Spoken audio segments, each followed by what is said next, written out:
আসসালামু আলাইকুম। ভিডিওটা শুরু করছি।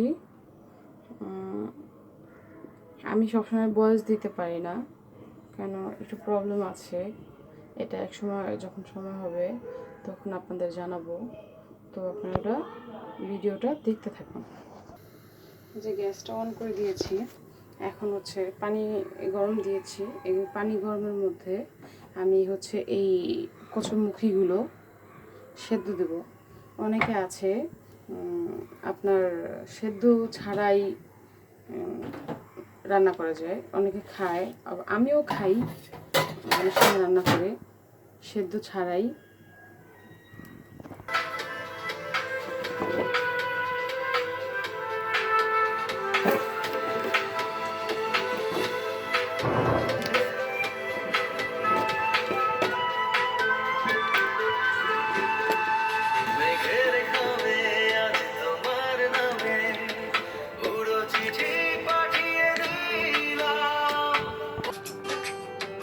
এই যে কচুরমুখীটা ফুটে গিয়েছে, এখন এটা একটা বলক এসেছে। আমি এখন এটা নামিয়ে নেব, নামিয়ে ঝরিয়ে নেব। এই যে সেদ্ধ করে নিয়েছি। সেদ্ধ করার আসল রিজন হচ্ছে এটা এভাবে রান্না করলে একটা লোদ লোদ একটা ভাব থাকে, সেদ্ধ করলে সেই ভাবটা চলে যায়। এটা হচ্ছে তার কারণে সেদ্ধ করা। দেখতে থাকুন। এখন আমি তেল দিয়ে দেবো পরিমাণ মতো। তারপর কুচি করে রাখা পেঁয়াজ, কাঁচামরিচ, এই যে এটা আমি দিয়ে দেবো।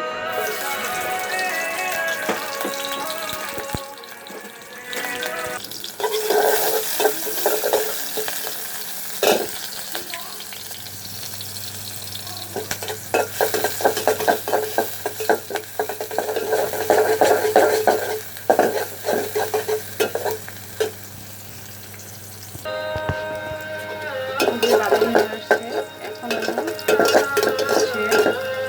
চিংড়ি মাছ দিয়ে যেহেতু রান্না করবো, এই যে চিংড়ি মাছ কেটে রাখা ধুয়ে রাখা সেটা আমি দিয়ে দেবো।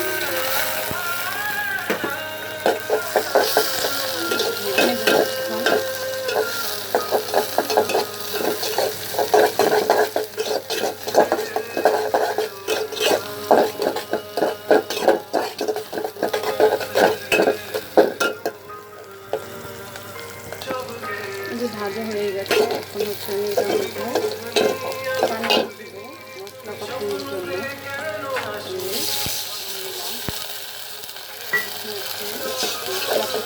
মশলা দিয়ে দিব এক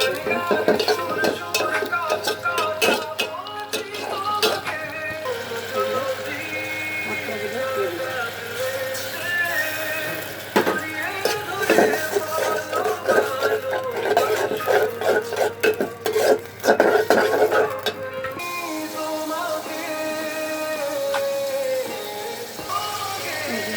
লবণটা দিয়ে দেব পরিমাণ মতো, হলুদটা পরিমাণ মতো দিয়ে দেব, মরিচের গুঁড়োটাও পরিমাণ মতো দিয়ে দেবো।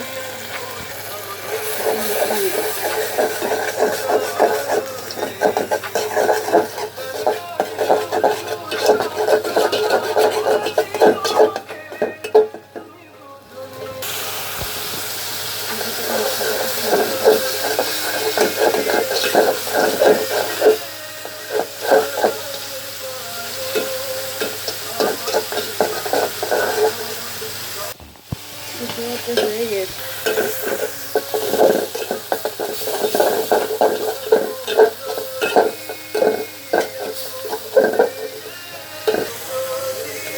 দিয়ে দেবো। এখন এটা কষানোর সাথে দিয়ে দেবো।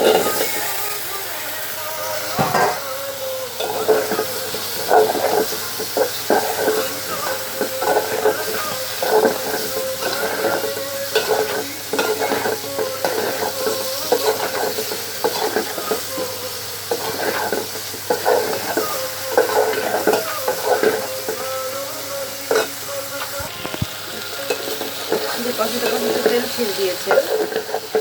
এটায় পানি দিয়ে দিব ঝোলের জন্য। এটা বাড়িয়ে ঝোল দিতে হয়, কেন এটা ঝোলটা আঠালো হয়, এই জন্য আমি জলটা বাড়িয়ে ঝোলটা দিয়ে দেবো, পরিমাণের তুলনায় একটু বেশি।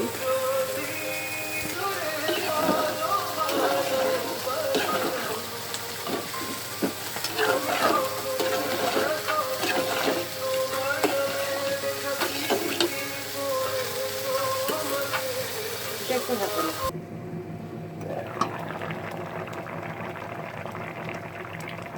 তরকারিটা নামিয়ে নেব, হয়ে গিয়েছে। এই যে হচ্ছে কচুরমুখীর ফাইনাল লুক এটা। আর ভিডিওতে যদি কোনো ভুল ত্রুটি হয়ে থাকে আমাকে ক্ষমার দৃষ্টিতে দেখবেন,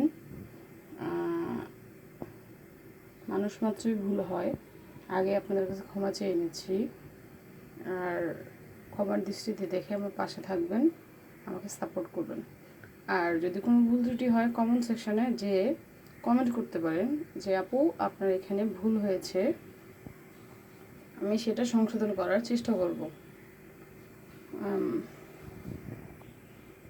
আর নতুন নতুন যদি কোনো ভিডিও আপনারা পেতে চান, রান্নার ভিডিও, তাহলে রেসিপি, নতুন নতুন রেসিপি কমেন্ট সেকশনে যেয়ে আমাকে জানাবেন। আমি ট্রাই করব আপনাদের মতো নতুন নতুন কিছু, আপনারা যেটা বলবেন সেটা ট্রাই করব। আচ্ছা, আল্লাহ হাফেজ, আসসালামু আলাইকুম।